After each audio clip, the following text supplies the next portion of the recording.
Let's start with old Liz Cheney.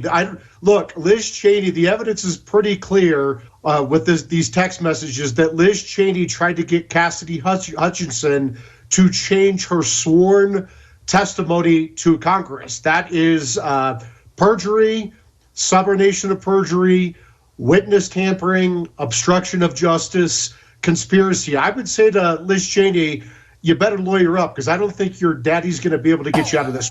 But a really significant and rare moment for Congress to actually suggest that one of its members should be criminally prosecuted for tampering with a witness in an official government proceeding, a House hearing, the January 6th House hearing. As you remember, Cassidy Hutchinson was the bombshell witness for the Democrats, claimed that Donald Trump tried to commandeer the presidential limousine, take it to the Capitol. We now know that wasn't true. The Secret Service had already told Liz Cheney it wasn't true. The president said something to the effect of, "I'm the effing president, take me up to the Capitol now." The president reached up towards the front of the vehicle to grab at the steering wheel.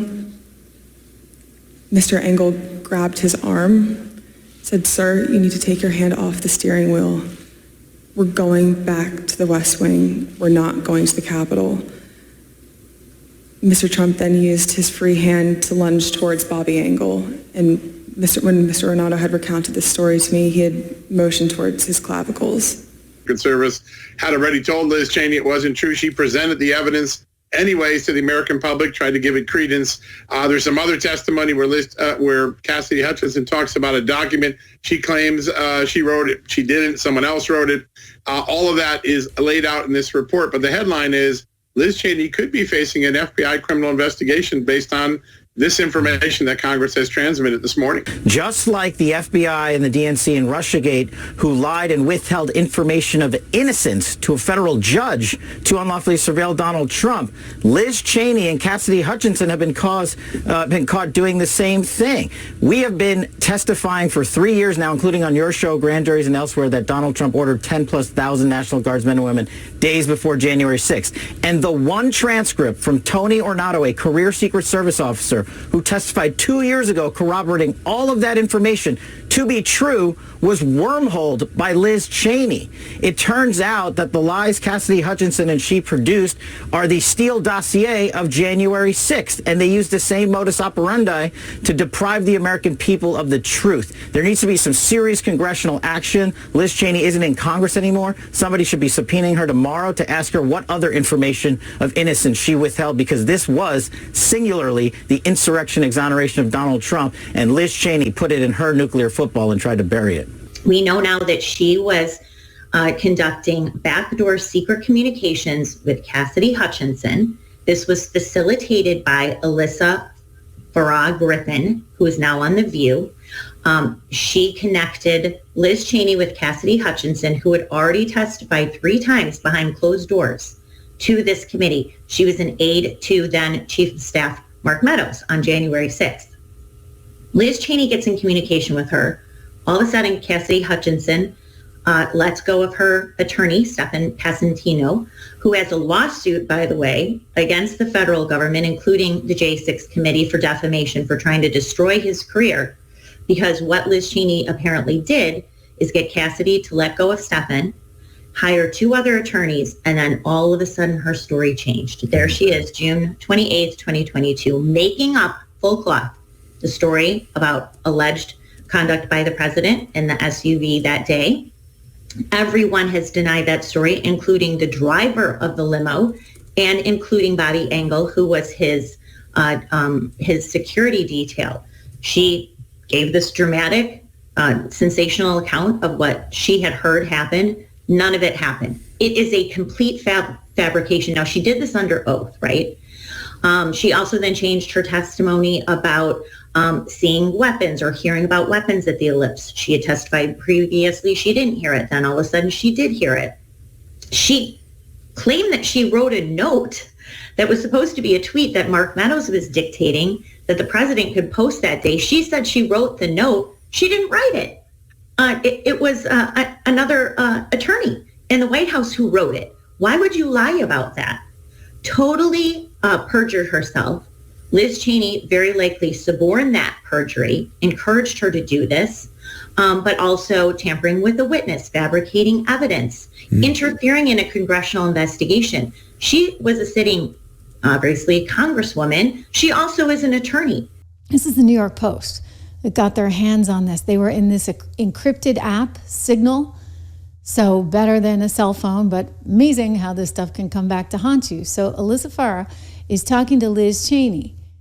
And actually, forgive me, on this first one, she's talking to Cassidy Hutchinson, saying, I know you're busy, but is there any chance that you touch base with anyone regarding what we talked about Tuesday night? So they had some kind of conversation on Tuesday night. Hey, yes, so I reached out to Liz. That would be one Liz Cheney, one would have to assume. She agreed to keep our conversation totally confidential. She said she admires you and could tell that you wanted to do the right thing from your testimony. Her one concern was so long maybe she means as, you have counsel, she can't really ethically talk to you without him. But what she suggests is a follow-up with you, with your lawyer, that she and Dan George can lead, probably can do with other members and Tim. Does that help at all? I can tell she really wants to work with you and is just trying to figure out the right way to do it. And so this Cassidy Hutchinson is clearly very nervous. She said, I mean, do you really think she's interested, or is this a moot point? And she said, no. Alyssa said, she's definitely interested. Liz is definitely interested. Of course she's interested, right? She basically just wants to structure it in a way in which you're comfortable and that doesn't get anyone into trouble, because that's what they're in right now, a whole lot of trouble. So this is where it gets super interesting. This is Liz Cheney and Cassidy, Hutchinson speaking back and forth. She writes to her and says, hi, this is Cassidy. I'm sorry for reaching out this way, but I was hoping to have a private conversation with you soon if you are willing. I would be happy to, writes Liz. Let me know what time works for you. And Cassidy says, now, by the way, she just asked for a private conversation. A private conversation, okay? Is that not witness tampering? If you have the private conversation, I'm free all day for a call or in person, whichever you prefer. I really, really appreciate this. And she says, Liz Cheney does, give me a call when good for you. And Cassidy writes, is now okay. She's like clearly very, very anxious here. And Liz writes, can we aim for 1? And then she writes, that works. I'm sorry I missed you. Please call when you have a moment. I'm worried to initiate the call unless, maybe you're tied up in something. So that's the question. So I think you have to come now and say, okay, did this call take place? Did they just sort of try and orchestrate this after the fact to make it look like maybe they hadn't? I mean, these are real questions. The House believes that they were speaking, and if nothing else, through this intermediary. Between her second interview behind closed doors and her third interview behind closed doors, she's still being represented by a Trump lawyer. So she still has to watch what she says. She goes and has a glass of wine or two with you at your former Georgetown house.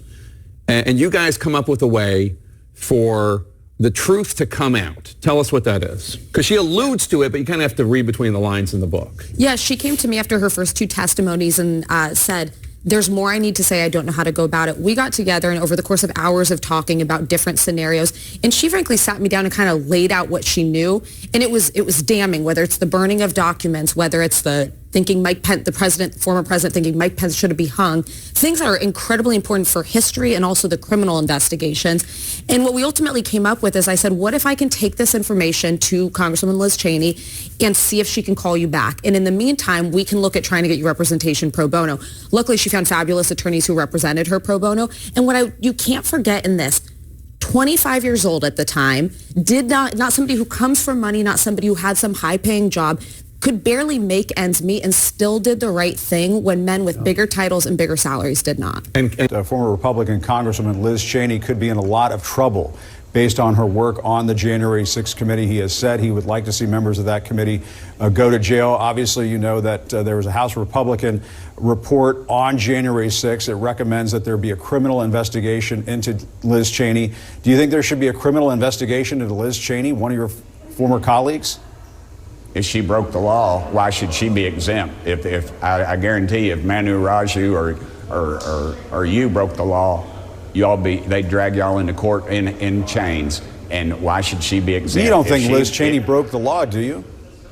If she manipulated this thing, if she met with people, if she coached them, as they're saying, if she talked to them on a secret website, which they're saying she did, if she coached them, if she altered evidence, if she withheld evidence, then she broke the law. What's the evidence? What's the evidence of that? I mean, the report came out just days after Donald Trump said that Liz Cheney and other members of the committee should go to jail. Aren't they just doing his bidding? What's the evidence that Matt Gaetz has other than a report? You've got a report. It's the same thing. That's why people do not trust the media. You have a double standard for one and not for the other. If she didn't break the law, then she's fine. But if she did break the law, she should be held accountable. What is wrong with them asking questions? The House Ethics Committee. The House Ethics Committee is voting to release this report, presumably with some Republican help. This is a House Republican report on January 6th recommending that Liz Cheney be criminally investigated. If she broke the law, isn't this Banana Republic stuff? Why is she being exempted from the law? Everybody who broke the law should be exempted. No, it's not Banana Republic. If she broke the law, I don't see why that's such a hard thing. If she didn't break the law, there's no evidence she broke the law. Fine. There's no evidence she broke the law. They just looked into what happened on January 6th and Donald Trump's attempt to overturn a free and fair election. Other than Barry Loudermilk, who's a very respected member of Congress, doing his very long investigation and very tiring investigation into this. And if they found it, I think it ought to be brought to light. If not, then she's fine. I don't have a problem with them investigating that. You want the government to go after Trump's political enemies? If they broke the law, I don't care if they're my political enemies or they're my friends. If they broke the law, dadgummit, they ought to be brought in and they ought to be brought to justice. Cheney did something that's inexcusable, along with Thompson and the people on the Unselect Committee of political thugs and, creeps. So the Unselect Committee went through a year and a half of testimony. Wait. They deleted and destroyed all evidence of that they found. You know why? Because Nancy Pelosi was guilty. Nancy Pelosi turned down 10,000 troops. You wouldn't have had a J6 because other people were guilty. The people that said that I attacked 2 Secret Service agents in a car. I grabbed one around the neck. I was then rebuffed, and I grabbed the other one. These are 2 of the toughest men anywhere on the planet. They happen to be slightly younger than me, maybe, just a little bit. Let me just tell you. They testified. They said it was total. And all of this stuff came out. People lied so badly. Now, listen, this was a committee, a big deal. They lied. And what did they do? They deleted and destroyed a whole year and a half worth of testimony. Do you know that I think those people committed a major crime. Sir. And Cheney was behind it. Well, and so was Benny Thompson and everybody on that committee. For what they did, honestly, they should go to jail.